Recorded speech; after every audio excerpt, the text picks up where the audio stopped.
talking about specialty coffee industry for a while. So what's actually the term of a specialty means to you?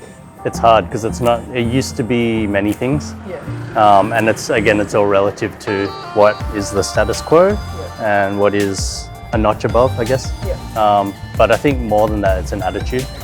So it's not so much just whether a coffee is graded 80 or above, or 81 or 82 or 83 above. It's more than just the green coffee now. It's the attitude toward roasting, it's the attitude toward respecting the coffee, I guess, and where it's from, and the farmers, and the whole process, respecting how you're making it on the machine, or however you're making it. Yes. When we first opened, we had a whole lot of fallbacks.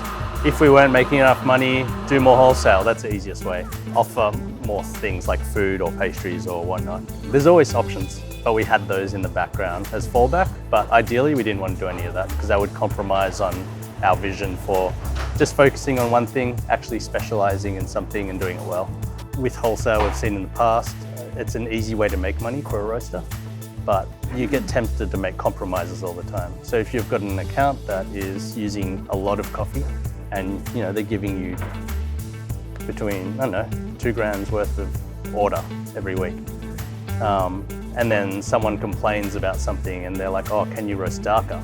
All of a sudden, we're put in a position to change what we do because someone made a comment and they don't know how to use the coffee and they're not secure enough in themselves to just back the quality and lose that customer. So we just don't do it. So we're sort of selective on who we roast for, but at the same time, a lot of it is just vibe. People who have similar attitudes to us, and don't want to take over the world necessarily.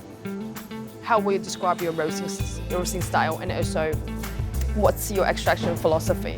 Because I realize every time I had a coffee, even espresso, well, as far as I know, you're all doing light roasting, even for espresso as well. So from that point, would you like to share with us more about your concept? Sure, please. I guess in the selection process, we're choosing coffees that we like, that are clean, have good acidity and sweetness to play with, that are in season. So we're drinking them at their best. We're not buying a whole container and making it last for a whole year. We're buying less coffee more often. So even in this store, we go through in a year between 35 and 40 different coffees throughout a year. And sometimes they're great and we finish them and that's sad, but that's just what it is. With the roasting style, it's very much about transparency of flavor with why we're choosing them. So all the good aspects of it, the acidity and sweetness and the different nuances in each coffee, we want to actually translate those to the cup. So roasting lighter allows us to do that. I guess we've chosen to highlight acidity and sweetness over body in our coffees.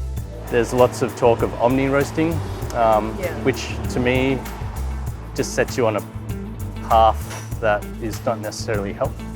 I find you kind of get stuck in between, trying to cater for both parties rather than just roast it well. So we'll roast it light, but good development. I think that's a key. You can roast light with really bad development. You can roast dark and have really bad development in the coffees. And so roasting, maintaining all the flavors, but getting out the best in the coffee. All the espresso machine, the pour overs, the whatever, they're just tools to extract what you can out of that. And so if the product's good, you just work with the machinery to get out the best. I think that the way you try to do is to control minimize the most variables as you can. Sure. That's why you ensure user involved into operation yourself. That's one of the reasons, I guess. But from the origin side, we know the whole, the environment, it's pretty on the hustle, especially from the origin. We hustle with the natural disasters, we hustle with the really less harvesting, less and less by year. So from that side part of it, so the origin, you picking the grains, like you said, how do you do the control, or how do you maintain that consistency? As far as consistency goes, we don't look for a consistent flavor profile. We look for consistency and quality. So I guess for the flavor profile to stay the same with changing coffees all the time, it's just not a thing. So actually bringing a certain level of seasonality and change in flavors. So strawberries, you can get them all year, but they're not great all year, for example. Yeah. So we'll just have strawberries just for this time when they're great, but not when they're not. We'll find other fruits. And so, but the quality will always be high because they're in season. Yeah. But the flavor profiles will change throughout the year in the berries that you select. In regards to coffees coming from overseas, and there's lots of roasters that like to travel to origin and buy coffees. And you mentioned trying to get consistency throughout the year and all that, and dealing with all the unforeseeables. That's easy, we just don't do it. So we only buy coffees that have landed in the country. We don't buy off pre-shipment samples and then commit to it. We wait till they land in the country. When they've been through all the hassles, if they're good, we buy them. If they're not, we reject them. Simple as that. It's one of those things where if we were going to origin, committing to, taste a coffee with what roast, with what water, with what grinder, let alone how they're being stored and how they're going to be shipped over a few months to get here, and expect them to be the same, that's too high a risk for us to take on. So we leave the risk up to the brokers. That said, we've got a really great relationship with some of our brokers that allow us to reserve coffees with the pre-shipment samples with no obligation to buy them, which is super nice, which we know not everyone is in that privileged position, but it's nice to, I guess, for our brokers to value what we do. With regards to the price issue, do you think the specialty coffee price should be transparent? I think the more people realise the difference between specialty and commercial at a price point and how that benefits farmers and their companies, hopefully people want to invest in that and pay more at the bar. People like to feel like they care about the farmers, but they don't want to pay extra for the coffee at their bar, the 10 cents extra or the 20 cents. I mean, really, we should be charging $9 for a cup of coffee here. Do you have any suggestions to our freshmen who are willing to get into this industry? Be clear on your product. Do the maths as well. Do some numbers, do a business plan, like basic stuff for any business. Do that first. A lot of us can get swept away in the passion of it all, and you can be really passionate about making it. And we want to believe that just if you're passionate about something, people will come. It might be true in some small cases, but more often than not, passion leads to failure, especially in the Asian market, is built on hype culture.